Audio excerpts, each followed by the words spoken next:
Hi, my name is Steve Cook and I'm a teaching fellow in the Department of Life Sciences at Imperial College London. I've been a personal tutor for students on our biological sciences degree programmes for about 15 years now. I've seen about 50 of my personal tutees through to graduation in that time. I think it's really easy to forget what a peculiar place a university is to a student who's arriving there for the very first time. It's full of unfamiliar people and new expectations and really confusing geography. This will be really exciting for some students, but really intimidating for others. I grew up just 20 kilometres from Imperial, but this was about 20 years ago. My memories of what coming to university was like in those first few weeks are pretty hazy now. And even if I could still put myself back in my 18-year-old shoes, my individual memories would still be an appalling guide as to the lived experiences of most of my students today. Most of my students come to Imperial from far further afield than Croydon, and none of them arrive in time machines. I think being a personal tutor is a really great way for staff to become a bit more familiar with the lived experiences of our students, and having a better handle on that makes us better teachers, even in the less obviously pastoral parts of our job. The thing I enjoy most about being a personal tutor is getting to know students from all over the world and trying to persuade them that plants and insects are still a million times more biologically interesting than they are. For my very first meeting with each new group of tutees in October, I like to take them to the museums for tea and for cake, and we can have a little chat somewhere less formal and cakeless than my office. The V&A is a really good choice here.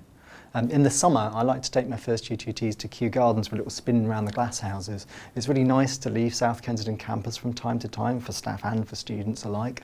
And if Kew's a bit far, then other gardens are available very close by.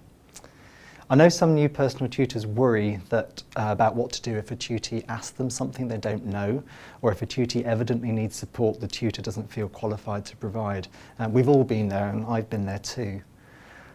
If a tutee asks you something you don't know, then just say so. I've been here forever and I still get the Huxley building and Blackett laboratory muddled up.